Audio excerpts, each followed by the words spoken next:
Physics के DG channel में आप सभी लोगों का स्वागत है। जैसा कि यूपी बोर्ड 2025 के लिए 2 सेट फिजिक्स के कंप्लीट हो चुके थे इंटरमीडिएट एग्जाम के लिए, तीसरे सेट के पहले पार्ट को डिस्कस करना आज स्टार्ट करते हैं। खंड आ में दिया गया है, पहला ऑब्जेक्टिव क्वेश्चन है, एक बेलनाकार बर्तन के खुले सिरे के केंद्र पर Q आवेश रखा गया है। बर्तन के पृष्ठ पर विद्युत क्षेत्र का फ्लक्स क्या होगा जाके। तो एक बेलनाकार बर्तन है जाकर, तो इस टाइप का बर्तन बना लेते हैं। ये इस टाइप का बर्तन हो गया है और उसके खुले सिरे पर रखा, मान लीजिए सिरा खुला हुआ है तो यहाँ पर प्लस Q आवेश रख दिया है। अब गॉस की प्रमेय तो बंद पृष्ठ के लिए होती है, तो इसको बंद करने के लिए एक और बेलनाकार पृष्ठ इस हिसाब से खींचते हैं जाकर। अब ये Q आवेश पूरे के अंदर हो गया है जाकर, इससे भी फाई है जाकर और इससे भी फाई जाकर, यानी ये फाई कितना है मान 2 फाई जाकर। अब अगर फाई का मान हमको चाहिए है तो हो जाएगा Q अपान में 2 एप्सिलॉन नॉट जाकर। तो यही आंसर हमको दिया गया। एक चीज ध्यान रखें, फ्लक्स जब भी निकालें, अगर गॉस का प्रमेय जब भी हमको लगाना है तो गॉस का प्रमेय हमेशा बंद पृष्ठ के लिए लगता है, ये चीज ध्यान रखें।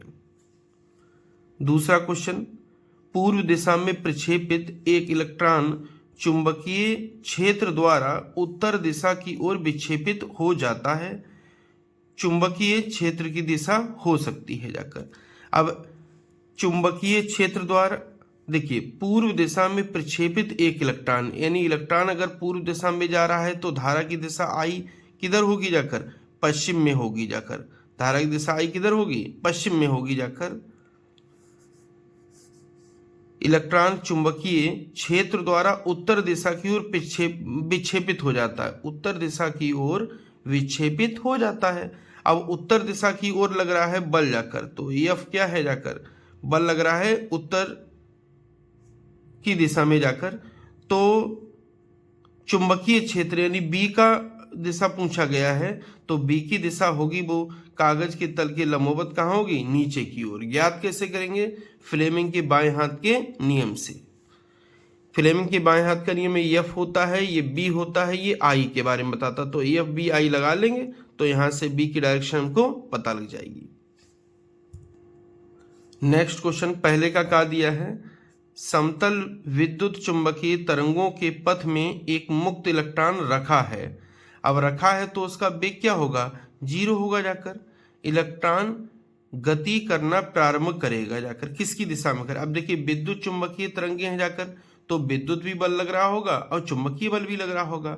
तो विद्युत बल F बराबर क्या हो जाएगा, Q इंटू में E हो जाएगा, और चुंबकीय बल F बराबर हो जाएगा QBV साइन थीटा जाकर है, साइन थीटा। अब रखा है यानी स्थिर है तो वेग 0 होगा, वेग 0 होगा तो चुंबकीय बल यहाँ पर B0 रखेंगे तो चुंबकीय बल क्या होगा, F 0 मिल जाएगा। यानी चुंबकीय बल तो उस पर कार्य नहीं कर रहा है, केवल क्या कार्य कर रहा है, विद्युत बल।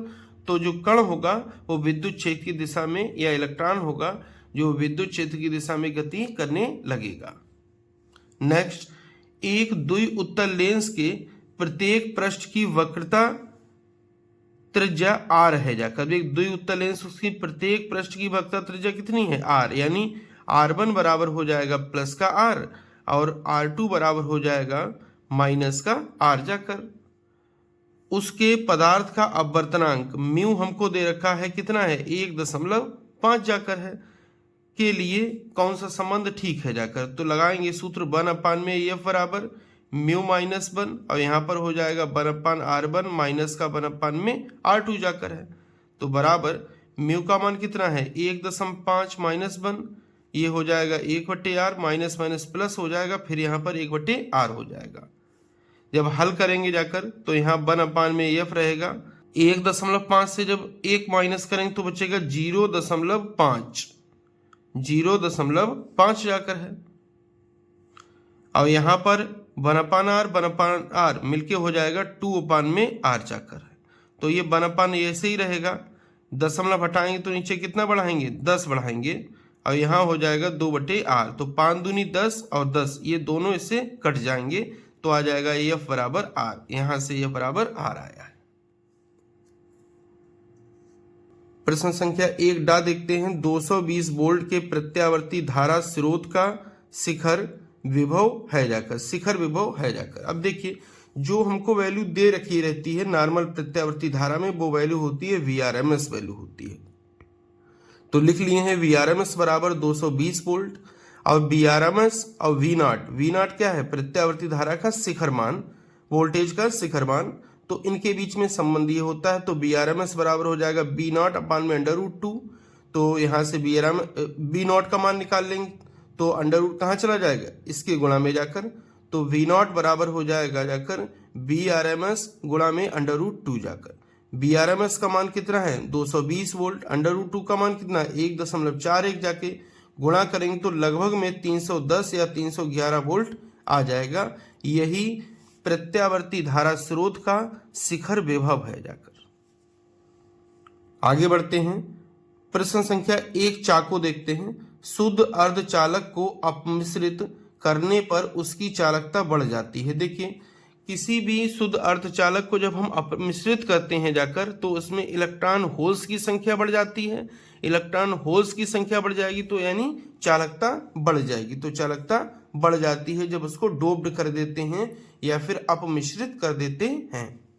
खंड बा देखते हैं। खंड बा में प्रश्न संख्या 2 का देखते हैं। विशिष्ट प्रतिरोध का मात्रक लिखिए।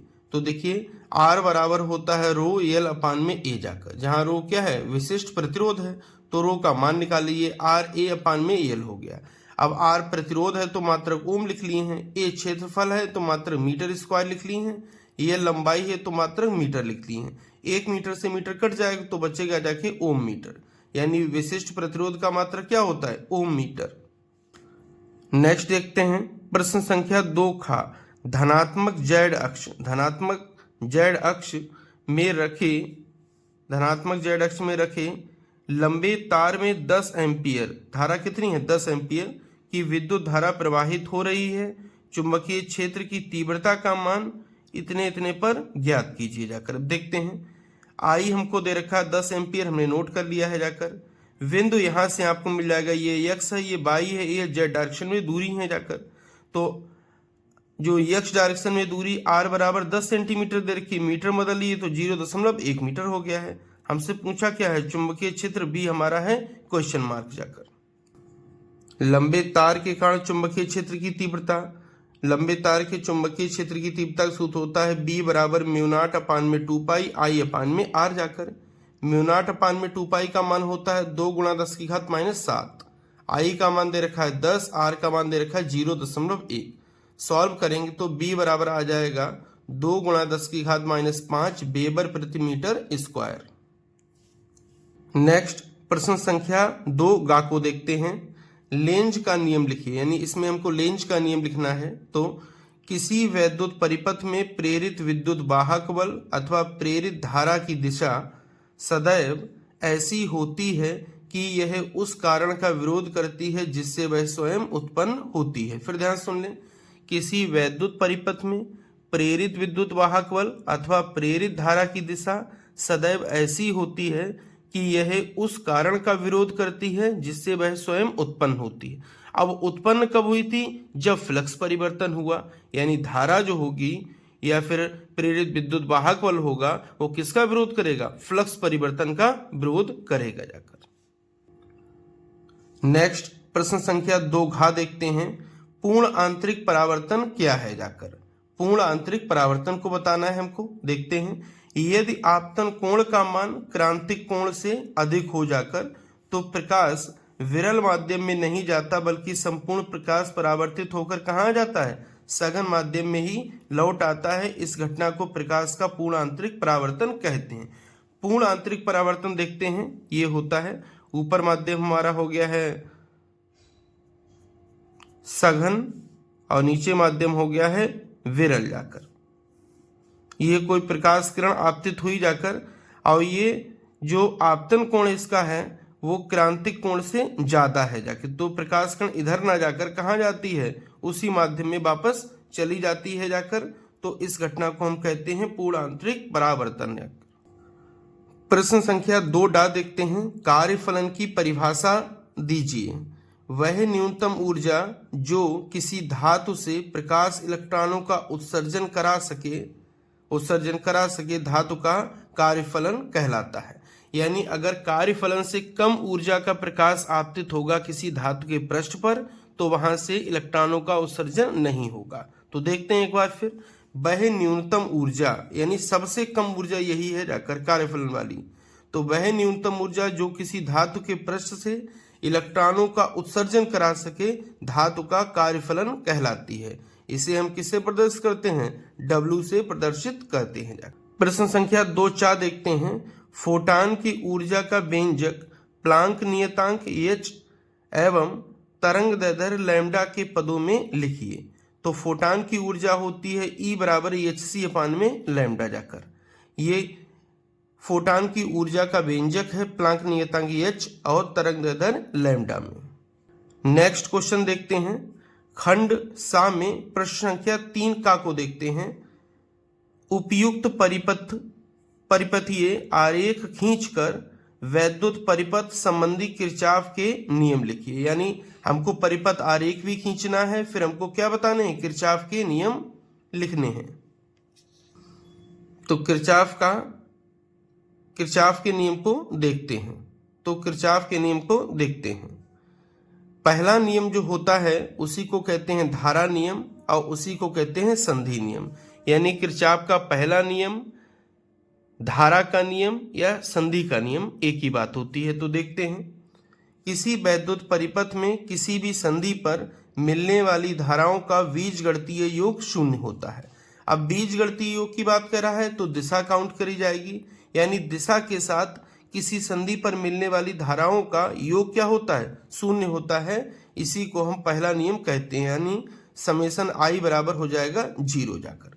मान लीजिए यहाँ पर एक संधि है, इस पर आने वाली धाराएं कौन सी हैं? I1, I2, I3 तथा इससे जाने वाली धाराएं कौन सी हैं? I4, I5 जाकर। तो जो आने वाली धाराएं हैं उनको हम प्लस में लिख लेंगे, जो दूर जाने वाली धाराएं हैं उसको हम माइनस में लिख लेंगे, बराबर कर देंगे 0 जाकर। अब माइनस वाला बराबर के इधर पहुंच जाएगा तो बचेगा I1 plus I2 plus I3 बराबर में हो जाएगा I4 प्लस में I5 जाकर। तो देखेंगे I1, I2, I3 क्या है? संधि की ओर आने वाली धाराओं का योग। I4, I5 क्या है जाकर? संधि से दूर जाने वाली धाराओं का योग। अर्थात संधि की ओर आने वाली धाराओं का योग संधि से दूर जाने वाली धाराओं के योग के बराबर होता है। किरचॉफ का दूसरा नियम या वोल्टता का नियम या पास का नियम, यानी किरचॉफ के दूसरे नियम को ही हम वोल्टता का नियम भी कहते हैं, उसी नियम को हम पास का नियम भी कहते हैं। देखते हैं, किसी परिपथ में प्रत्येक बंद पास के विभिन्न खंडों में बहने वाली धाराओं तथा संगत प्रतिरोधों के गुणनफलों का बीजगणितीय योग। यानी बंद परिपथ में देखेंगे धारा कहाँ पे बह रही है और उसके संगत प्रतिरोध क्या है। तो अगर इस बंद परिपथ में कई प्रतिरोध लगे होंगे तो उनका क्या हमको चाहिए? बीजगणितीय योग। बीजगणितीय योग का मतलब क्या है? दिशा के साथ उनका योग चाहिए। उस पास में लगने वाले विद्युत वाहक बलों के बीजगणितीय योग के बराबर होता है जाके, अर्थात समेशन IR बराबर समेशन E। सबसे पहले हम ये देखें कि उस परिपथ में जाकर कि कितने प्रतिरोध लगे हुए हैं। तो जैसे R1 हो गया है, R2 हो गया, इनके संगत हम धारा देखेंगे और फिर IR का बीजगणितीय योग करेंगे दिशा के साथ जाकर, और फिर देखेंगे उसी बंद परिपथ में कितने सेल लगे हुए हैं, उनके सेलों के विद्युत वाहक बलों का बीजगणितीय योग करेंगे और दोनों को आपस में कर देंगे बराबर। यही किरचॉफ का दूसरा नियम कहता है। तो देखते हैं, किरचॉफ का दूसरा नियम ऊर्जा संरक्षण को व्यक्त करता है। मोस्ट इंपॉर्टेंट है, जरूर याद रखें। किरचॉफ का पहला नियम आवेश संरक्षण पर आधारित है और किरचॉफ का दूसरा नियम किस पर आधारित है? ऊर्जा संरक्षण पर आधारित है जाकर। देखते हैं, ये एक बंद पास है जाकर, एक बंद पास ये है, एक बंद पास ये है जाकर। तो इस बंद पास में देखते हैं हम धारा की दिशा ये माने है जाके घड़ी की दिशा के उल्टी दिशा में जाकर। तो जो ये वाला चिन्ह देखिए, ये वाला चिन्ह देखिए, समान दिशा में है। तो I1 R1 किस में आएंगे? प्लस में जाकर। तो देखते हैं बंद पास एक में I1 R1 हो गया प्लस में जाकर। अब आते हैं दूसरे वाले प्रतिरोध पर, क्योंकि इस पास में एक और प्रतिरोध R2 है जाकर। तो हम जा रहे हैं इधर की तरफ और धारा बह रही इधर की तरफ, यानी अपोजिट डायरेक्शन में है। तो दूसरा वाला किस में आएगा? माइनस में। तो माइनस हो जाएगा I2 R2 बराबर में E1 में। देखते हैं, देखिए दिशा इधर माने हैं, E1 में दिशा इधर ही धारा जा रही है, तो ये किस में हो जाएगा? प्लस में जाकर। और E2 में हम जा रहे हैं इधर की तरफ, धारा यानी इधर बह रही है, और हम जा रहे हैं उल्टी दिशा में, तो E2 माइनस में होगा। तो I1 R1 minus I2 R2 बराबर E1 माइनस का E2 हो जाएगा। इसको समीकरण नंबर 1 डाल देंगे। इसी प्रकार बंद पास 2 में देख लेते हैं जाकर। इस दिशा में देखिए, ये दिशा है जाके समान, तो ये वाली दिशा किस में आएगी, प्लस में। तो लिखेंगे इसमें प्रतिरोध कितना है, R2 है, धारा कितनी है I2, ये प्लस में हो गया, प्लस यहाँ पर धारा कितनी है I1 प्लस I2 है, और इधर ही ये धारा भी इधर ही जा रही, हम भी इधर ही दिशा माने, तो दोनों समान है जाकर, तो प्लस में हो जाएगा I1 प्लस I2, और प्रतिरोध कितना है R3, और बराबर में हो जाएगा E2, क्योंकि ये वाली दिशा और ये वाली दिशा समान है E2 के लिए, तो प्लस में आएगा E2 जाकर। यही किरचॉफ का दूसरे नियम का परिपथीय आरेख है। प्रश्न संख्या 3 खा देखते हैं। किसी प्रिज्म के लिए आई डेल वक्र खींचिए तथा वक्र में न्यूनतम विचलन कोण को दर्शाइए। तो देखते हैं आई और डेल के बीच में वक्र में ये आई यानी आपतन कोण है जाकर, ये विचलन कोण यानी डेल है जाकर, इस साइड में मान लिए हम जाकर।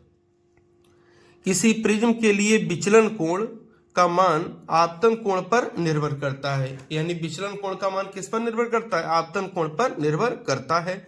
यदि आपतित प्रकाश के लिए आपतन कोण के मान अलग अलग हों तो विचलन कोण के मान भी भिन्न भिन्न होंगे जाकर। यानी यदि आई के मान अलग अलग हों तो विचलन कोण जो डेल है इसके मान भी अलग अलग होंगे जाके। ग्राफ खींच लिए हैं आपतन कोण में जाकर। तो सबसे पहले हम जब आपतन कोण को बढ़ाते जा रहे थे तो विचलन कोण घटता चला आ रहा था जाकर, और एक ऐसी स्थिति में विचलन कोण एकदम सबसे न्यून मान पर पहुंच गया जाकर। और जब हम आपतन कोण बढ़ाए हैं तो उस समय विचलन कोण फिर बढ़ना शुरू कर दिया है जाकर। तो जहां पर ये विचलन कोण का न्यूनतम मान होता है इसी को कहते हैं हम अल्पतम विचलन कोण, और प्रदर्शित करते हैं डेल एम से। इस वक्र से स्पष्ट है कि एक विशेष आपतन कोण के लिए विचलन कोण अल्पतम होता है, जिसे अल्पतम विचलन कोण कहते हैं जाकर। इसे डेल एम से प्रदर्शित करते हैं जाकर। यानी एक विशेष आपतन कोण जो था उस पर डेल एम का मान क्या हो गया, न्यूनतम हो गया है। तो इसी आपतन कोण को हम क्या कहेंगे जाकर, न्यूनतम विचलन कोण जाकर। प्रश्न संख्या 3 का देखते हैं। नाभिकीय संलयन की व्याख्या कीजिए। तो जब 2 या 2 से अधिक हल्के नाभिक अति उच्च चाल से गति करते हुए परस्पर संयुक्त होकर एक भारी नाभिक बनाते हैं तो इस प्रक्रिया को नाभिकीय संलयन करते हैं। यानी जब 2 या 2 से अधिक हल्के नाभिक संयुक्त होकर भारी नाभिक बनाते हैं तो इस अभिक्रिया को कहते हैं जाकर नाभिकीय संलयन अभिक्रिया। संलयन का मतलब होता है जुड़ना, और जुड़े कौन है, हल्के हल्के नाभिक जुड़कर क्या बनाए हैं, भारी नाभिक बनाए हैं। तो ये अभिक्रिया क्या कहलाएगी, नाभिकीय संलयन अभिक्रिया कहलाती है। उदाहरण देख लेते हैं। जैसे ये 1H2 ड्यूटीरियम है, यहाँ भी ड्यूटीरियम है, तो 2 ड्यूटीरियम मिले जाकर तो ट्राइटियम बना लिए, यानी 1H3 बना लिए, प्लस 1 प्रोटियम बना लिए हैं जाकर, और 4 MeV यानी मिलियन इलेक्ट्रॉन वोल्ट की ऊर्जा उत्पन्न हुई जाकर है। अब क्या हुआ, जहां पर जो ट्राइटियम बना है ये फिर ड्यूटीरियम से अभिक्रिया कर जाएगा जाकर नाभिकीय संलयन वाली।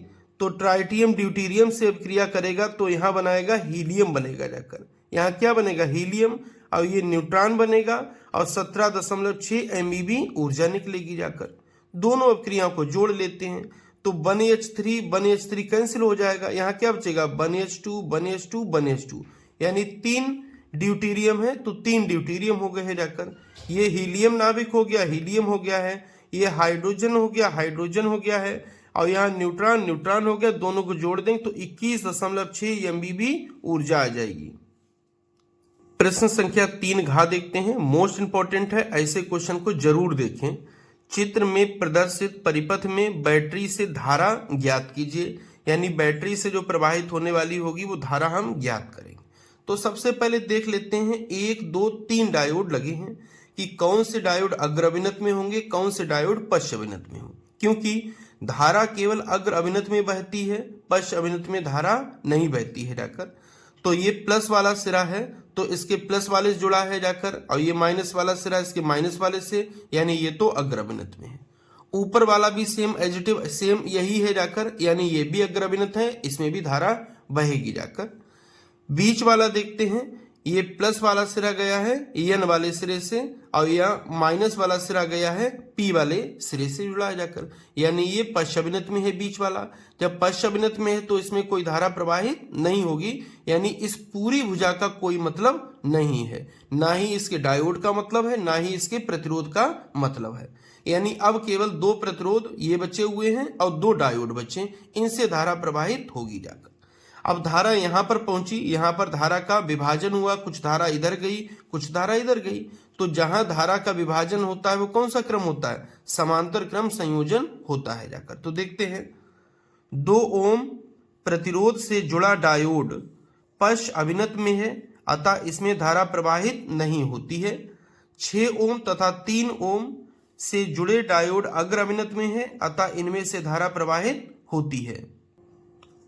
6 ओम तथा 3 ओम में धारा अलग अलग है, अतः समांतर क्रम में होंगे। समांतर क्रम संयोजन का सूत्र क्या होता है? 1/r बराबर 1/में 6 प्लस में 1/में 3 जाकर एलसीएम लेंगे, 6 आ जाएगा, ऊपर 1 + 2 आ जाएगा, यानी 3/6 आ जाएगा जाकर।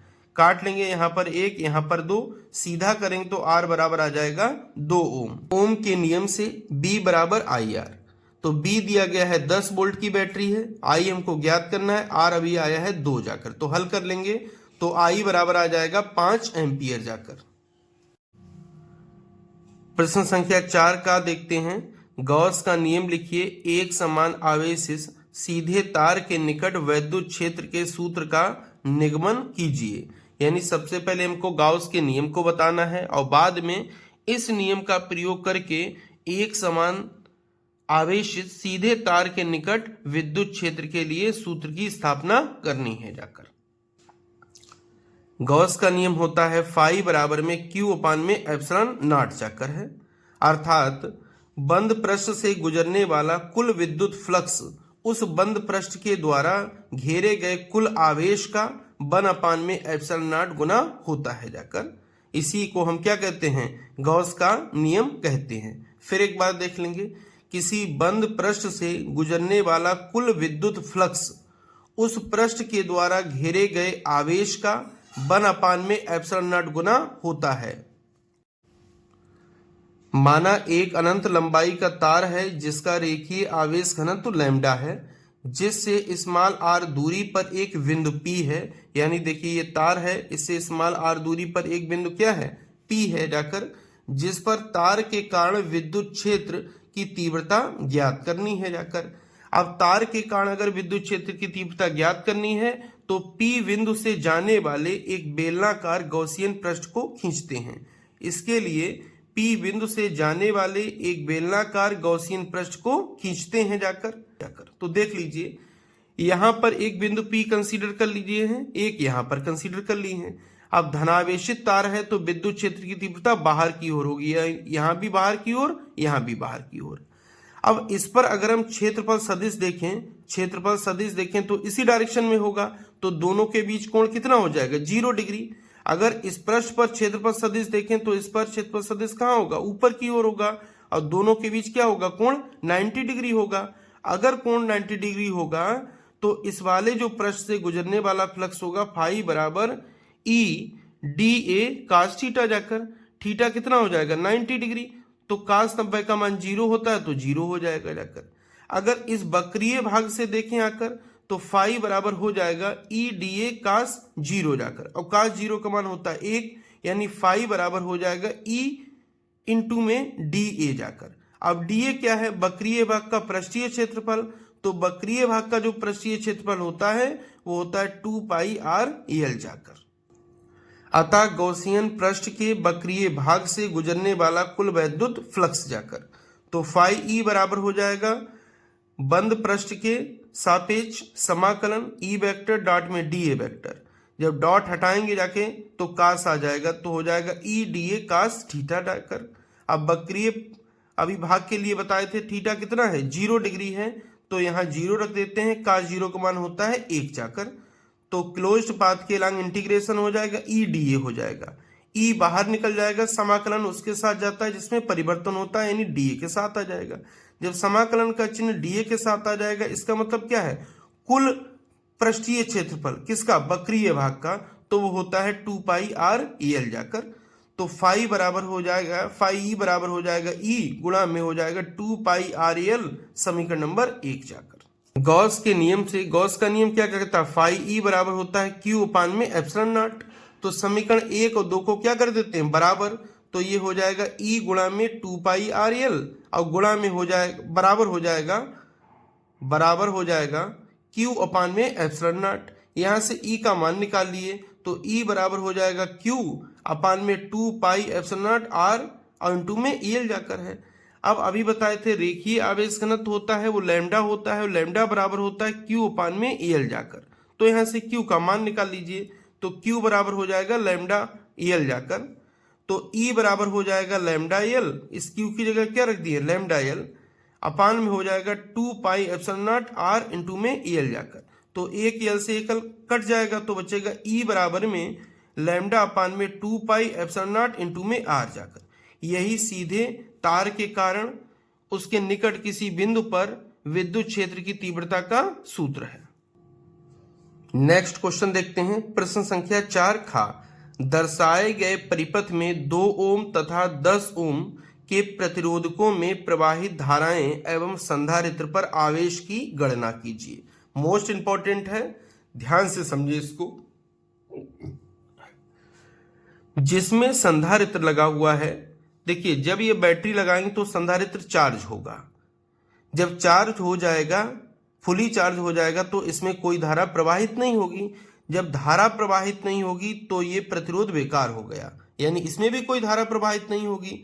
अब अगर हम देखें जाकर, जब इसमें कोई धारा प्रवाहित नहीं होगी तो इस प्रतिरोध के लिए क्या हो जाएगा, बी बराबर आई आर, तो आई 0 हो गया तो बी बराबर 0 हो जाएगा, यानी इस प्रतिरोध के सिरों पर विभवांतर कितना हो जाएगा, 0।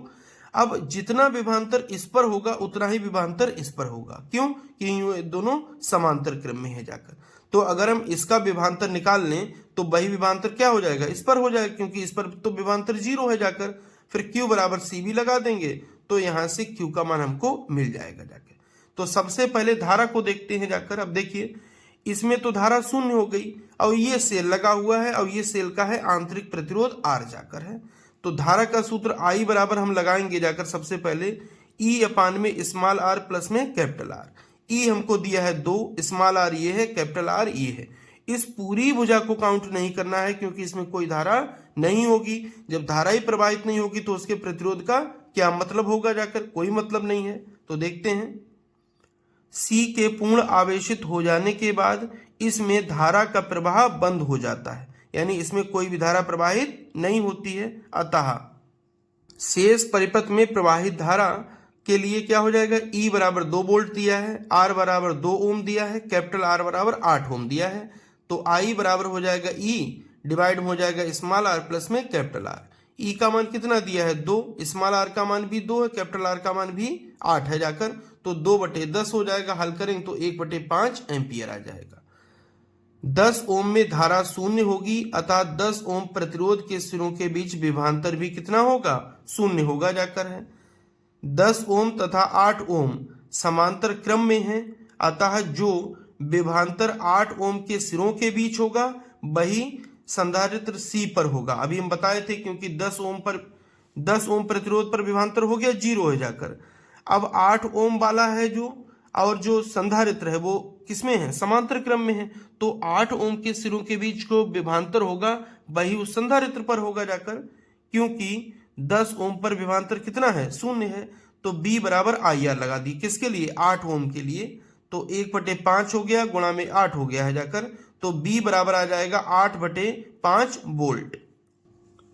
अब यही विभवांतर किस पर चला जाएगा, संधारित्र पर। तो Q बराबर होता है CB। C हमको दिया है 10 माइक्रोफैरड जाकर, अब B आया है 8/5 जाकर। हल कर लेंगे तो Q बराबर आ जाएगा 16 म्यू C, यानी 16 माइक्रोफैरड आ जाएगा जाकर। ये हो गया है। अब 10 ओम प्रतिरोध में तो धारा हमको पता लग गई थी, 0 था जाकर, क्योंकि वो संधारित्र से जुड़ा हुआ है जाकर। अब 2 ओम प्रतिरोध में धारा देखते हैं तो 2 ओम प्रतिरोध क्या है, आंतरिक प्रतिरोध है और सेल में है। तो सेल में प्रवाहित धारा कितनी थी, अभी बताए थे आई थी, और आई का मान कितना आया था 1/5 या फिर 0.2 एम्पियर जाकर। नेक्स्ट देखते हैं प्रश्न संख्या 4 गा। एम्पियर नियम की सहायता से लंबी धारावाही परिनालिका के अंदर उत्पन्न चुंबकीय क्षेत्र की तीव्रता का व्यंजक प्राप्त कीजिए। यानी एम्पियर के परिपथीय नियम की हेल्प लेनी है और उसकी सहायता से परिनालिका के अंदर चुंबकीय क्षेत्र की तीव्रता ज्ञात करनी है। तो देखते हैं, माना एक लंबी परिनालिका की प्रति मीटर लंबाई में तार के स्मॉल n फेरे हैं जाके। प्रति मीटर लंबाई या एकांक लंबाई में फेरों की संख्या कितनी है, स्मॉल n है, तथा इसमें I0 एम्पियर की धारा प्रवाहित हो रही है। यानी I0 एम्पियर की धारा प्रवाहित हो रही प्रत्येक फेरे में। माना ABCD एक बंद आयताकार लूप है। ABCD देखिए बंद आयताकार लूप है और ये हमारी परिनालिका रखी हुई है, जिसकी भुजा AB है, ये परिनालिका की अक्ष के समांतर है जाकर, और भुजा BC और AD है, ये अक्ष के लंबवत हैं जाकर, और भुजा CD है, ये बहुत दूर है, तो इस पर इसके चुंबकीय प्रभाव का कोई प्रभाव पड़ेगा नहीं, तो इस CD के कारण चुंबकीय क्षेत्र कितना हो जाएगा, शून्य हो जाएगा जाकर। अब ये जो अनंत लंबाई वाला तार आ जाता है, इसमें और इसके कारण चुंबकीय क्षेत्र के बीच में कोण कितना होगा, 90 डिग्री होगा, और यहाँ पर भी क्या होगा, 90 डिग्री होगा जाकर। और इस भुजा पे जो कोण होगा जाके वो कितना होगा, थीटा बराबर 0 डिग्री होगा, क्योंकि जो AB भुजा है ये चुंबकीय क्षेत्र की ही दिशा में है, तो दोनों दिशाओं में तो थीटा बराबर 0 डिग्री। जबकि भुजा BC और AD ये चुंबकीय क्षेत्र की दिशा के लंबवत हैं, तो थीटा बराबर यहाँ भी 90, थीटा बराबर यहाँ भी 90। देखते हैं, जिसकी भुजा AB परिनालिका की अक्ष के समांतर है, भुजा BC तथा AD बहुत लंबी हैं तथा क्षेत्र के लंबवत है। अभी बताए थे थीटा बराबर 90 डिग्री। भुजा CD बहुत दूर होने के कारण इस पर परिनालिका के चुंबकीय क्षेत्र का प्रभाव नगण्य रहेगा, यानी वहां पर B 0 रहेगा। आयताकार लूप ABCD पर एम्पियर के परिपथीय नियम से। अब एम्पियर का परिपथीय नियम क्या कहता है, बंद पृष्ठ के एलांग समाकलन B वेक्टर डॉट में DL वेक्टर बराबर में होता है म्यू0 I। गॉस की प्रमेय के ही अकॉर्डिंग होता है जाकर, वहां पर क्षेत्रीय समाकलन होता है, यहां पर रेखीय समाकलन होता है। समीकरण नंबर 1 डाल दिए हैं। अब ABCD के लिए इसको हल करते हैं सबसे पहले। तो देखिए, ये क्लोज्ड पाथ के लांग इंटीग्रेशन B वेक्टर डॉट में DL वेक्टर बराबर, ये इंटीग्रेशन हो गया, पहले AB भुजा, फिर BC, फिर CD, फिर हो गया AD भुजा, यानी चारों भुजाओं के लिए हम फ्लक्स लिख लिए हैं जाकर। अब ये AB हो गया, ये DL सबके अंदर cos थीटा लगेगा, जब डॉट हटाएंगे जाकर तो cos थीटा बढ़ता चला गया। अब AB भुजा जो है वो समांतर है, तो यहाँ पर थीटा बराबर 0 हो गया है। BC भुजा लंबवत है, 90 डिग्री हो गया है।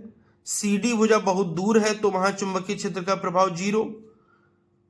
AD भुजा है, ये भी लंबवत है चुंबकीय क्षेत्र के, थीटा बराबर कितना हो जाएगा, 90 डिग्री जाकर है, तो ये भी 0 हो जाएगा, ये भी 0, ये भी 0, ये तीनों 0 हो गया है जाकर।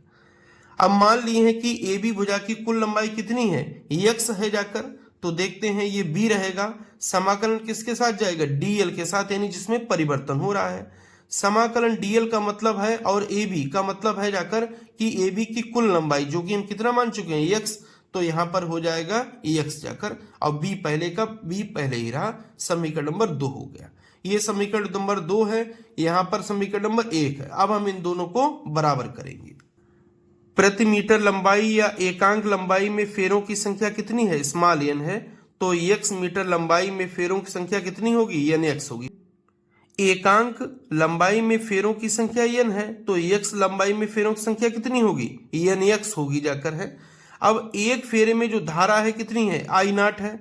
अब टोटल n(x) में धारा कितनी होगी, I0 इंटू में n(x), तो ये परिनालिका में प्रवाहित कुल धारा हो जाएगी, यानी कुल धारा I बराबर क्या हो जाएगा, I0 n इंटू में x जाकर, जहां I0 क्या है, एक फेरे में प्रवाहित धारा, n क्या है, एकांक लंबाई में फेरों की संख्या, एक्स क्या है, कुल लंबाई जाकर उठाकर आई बराबर हो जाएगा एन एक्स आई नॉट जाकर।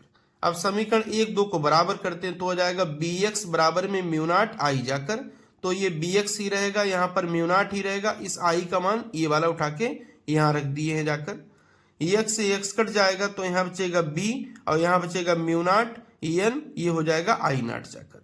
तो बी बराबर हो जाएगा mu not an I not जाकर। यही परिनालिका के भीतर चुंबकीय क्षेत्र की तीव्रता का सूत्र होता है। प्रश्न संख्या 4 घ देखते हैं।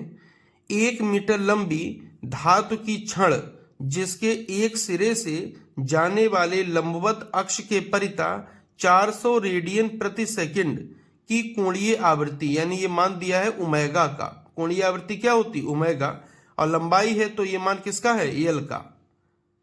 क्षण का दूसरा सिरा एक धातु के वलय से संपर्कित है, यानी एक वलय से दूसरा सिरा जुड़ा हुआ है। अक्ष के अनुदिश चुंबकीय क्षेत्र 0.5 टेस्ला का है, यानी चुंबकीय क्षेत्र कितना है 0.5 टेस्ला का है जाकर। वलय तथा अक्ष के बीच प्रेरित विद्युत वाहक बल की गणना कीजिए, यानी हमको ई ज्ञात करना है। तो देखिए लंबाई एल हमको दी थी 1 मीटर जाकर है, कोणीय आवृत्ति हमको ओमेगा दी है 400 रेडियन प्रति सेकंड, चुंबकीय क्षेत्र बी दिया हमको 0.5 टेस्ला जाकर। वलय तथा अक्ष के बीच प्रेरित विद्युत वाहक बल का सूत्र होता है स्मॉल ई बराबर 1/2 B omega L square, 1/2 B omega L square. तो 1/2 ऐसा ही रहा। बी यानी चुंबकीय क्षेत्र कितना है 0.5 टेस्ला, ओमेगा कितना है 400, एल कितना है 1। तो हल करेंगे तो ई बराबर आ जाएगा 100 वोल्ट जाकर। ई बराबर कितना आ जाएगा 100 वोल्ट।